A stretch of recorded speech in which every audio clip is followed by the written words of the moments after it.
চালটা দেখ।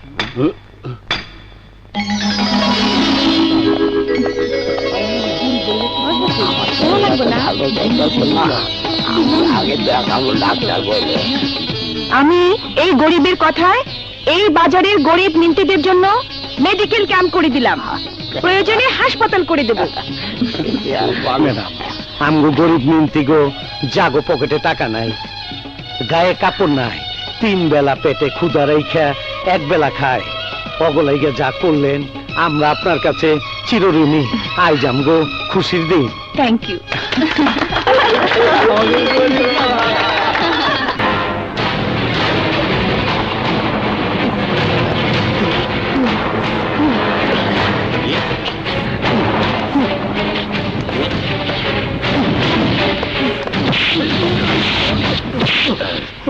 আদিল খান, তুই মহিউদ্দিন চৌধুরীর মেয়ের জীবনের দিকে হাত বাড়িয়ে তোর নিজের জীবন খাটো করে ফেলেছিস। তোর জীবন হবে নিরুদ্দেশ, নইলে আজীবন কারাবাস।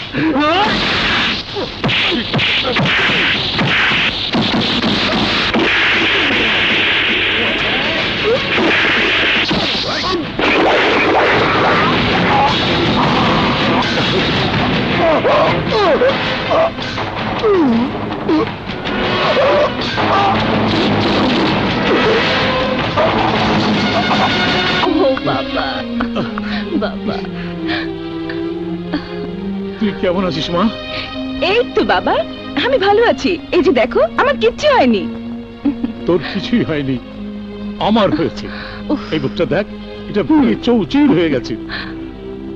তোর খবরটা শুনে আমার অন্তরটা ভেঙে খান খান হয়ে গেছে। বাবা, ওকে বাবা, আর কেঁদো না, আমি সত্যি ভালো আছি।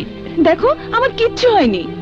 তবে তোর উপর হামলাকারীকে এমন শিক্ষা দিয়েছি যাতে সে কোনদিন আমার মেয়ের উপর নজর হয়। তাহলে তুমি হামলাকারীকে হত্যা করেছো বাবা?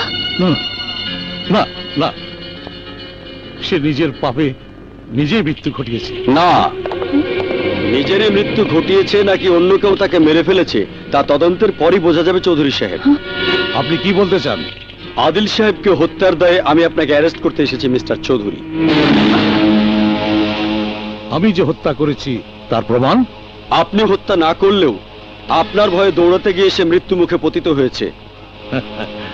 তাহলে আপনার ভয়ে যদি কোনো আসামি দৌড়ে গিয়ে গাড়ির তলায় পড়ে যায়, তবে আপনাকে সে হত্যার জন্য দায়ী করা হবে? আপনার ঘটনা আর এই ঘটনা এক নয় মিস্টার চৌধুরী। ঘটনা এক না ভিন্ন তা আদালত ডিসাইড করবে ইন্সপেক্টর সাহেব। কিন্তু এই মুহূর্তে আদালত বলছে আপনি মিস্টার চৌধুরীকে কোনো প্রকার অ্যারেস্ট, হয়রানি বা মিথ্যা হুমকি প্রদান করতে পারবেন না। এই নিন জামিনের ডকুমেন্ট। এই চলো। ইন্সপেক্টর, চৌধুরীর বাড়ি থেকে কেউ খালি মুখে বিদায় হয় না। ডিউটিতে আছি, আজ চা খেতে পারলাম না, অন্যদিন এসে খেয়ে যাব। তাহলে একদিন অবশ্যই আসবেন। Sure sir. আসসালামু আলাইকুম। ওয়ালাইকুম আসসালাম। চৌধুরী সাহেব, আসসালামু আলাইকুম। আলী চেকনা, সিমের সিকিউরিটি বদল করো। নতুন এজেন্সির সাথে কথা বলি 10 জন চৌকস গানম্যান নিয়োগ দাও। 10 জন লাগবে না বাবা, শুধুমাত্র একজন নিয়োগ করো, তাহলেই চলবে। আর সে হলো গরিব্বা। গরিব্বা? গরিব্বা আবার কি? বাজারে কুলি গরিব্বা, যে আমাকে আদিল খানের লোকদের হাত থেকে বাঁচিয়েছে। গরিব ভাই, আপনাকে আমার স্যার ডাকছেন। কোথায়? ওই যে।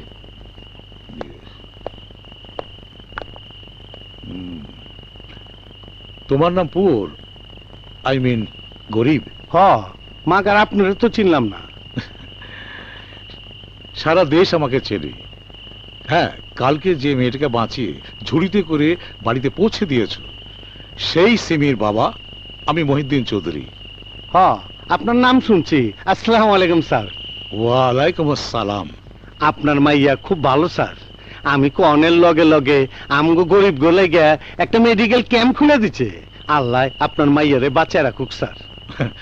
আল্লাহ তো বাঁচাবেই, কিন্তু আল্লাহ কারো ওসিলায় বাঁচায়, আর সেই ওসিলা তুমি। তাই তোমাকে আমার মেয়ের বডিগার্ড করতে চাই। বডিগার্ড? হ্যাঁ, তুমি আমার মেয়েকে সারাক্ষণ পাহারা দেবে, যাতে কেউ তার ক্ষতি করতে না পারে। তার জন্য যত টাকা চাও আমি তোমাকে দেব। না স্যার, আমার টাকা লাগবো না। গরিব মানুষ আমি, মেহনত করে খাই, কারো গোলামি করতে পারবো না। আমার চাকরি করলে এটা গোলামি হবে না, তুমি আর গরিব থাকবে না, ধনী হয়ে যাবে। না স্যার, ধনী হনের আমার কোনো ইচ্ছা নাই। আর যদি হইতে হয় তাইলে নিজে মেহনত করিও, কারোর টাকা দাও না। আরে শোনো, কি শুনুম স্যার? এই গরিব গরিবের জীবনই পছন্দ করে, গোলামি জীবন পছন্দ করে না। ইয়ে বাপ,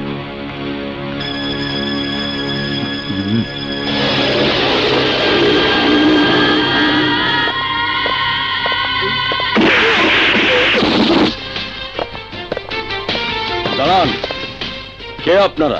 এখানে কি চান? এই ডাক্তার, আমার বাপ আদিল খানের লাশ কোনটা? My dad. এই যে এটা। বাবা, তুমি মরতে পারো না, তুমি আমাকে এতিম করে চলে যেতে পারো না। I love you dad, dad you can't leave me dad. এই আমার না। বাবাকে নিয়ে চল। ডেড বডি আপনারা এভাবে নিতে পারবেন না, ময়না তদন্তের পর পুলিশের কাছ থেকে লাশ বুঝে নেবেন। এই ডাক্তার, পৃথিবীর কোনো ব্যক্তি নাই আমার বাবার ময়না তদন্ত করে। এই আমার বাবাকে নিয়ে চল। আরে, Take my আরে, father. Come on. আমি আমার বাবার কবর নিজেই খুঁজবো। আল্লাহ, আমার বাবার কবর আমি আজকে নিজেই খুঁজবো। বাবা,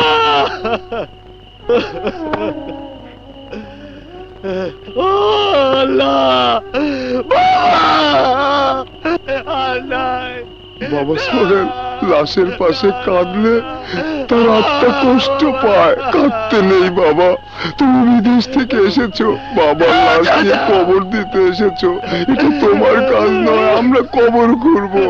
না চাচা, না, আমার বাবার কবর আমি নিজ হাতে খুঁজবো, আমাকে খুঁজতে দিন। চাচা, বাবা মারা গেলে সন্তানের কত দুঃখ, আমার দুঃখ আমার বাবাকে বিদেশ থেকে এসে জীবিত দেখতে পাইনি। না, চাচা, আমি নিজেই খুঁজবো।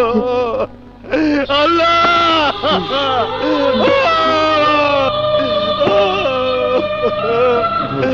আমার বাবাকে আনো, আমার কাছে আনো,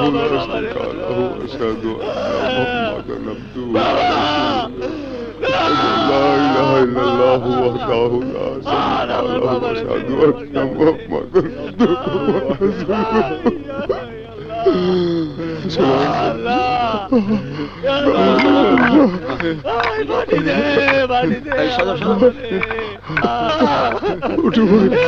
তুমি আমার বাবাকে শান্তি দেয়, আমার বাবার শান্তিতে রাখো, আমার বাবার শান্তিতে রাখো। আমার বাবা বড় ভালো মানুষ ছিল।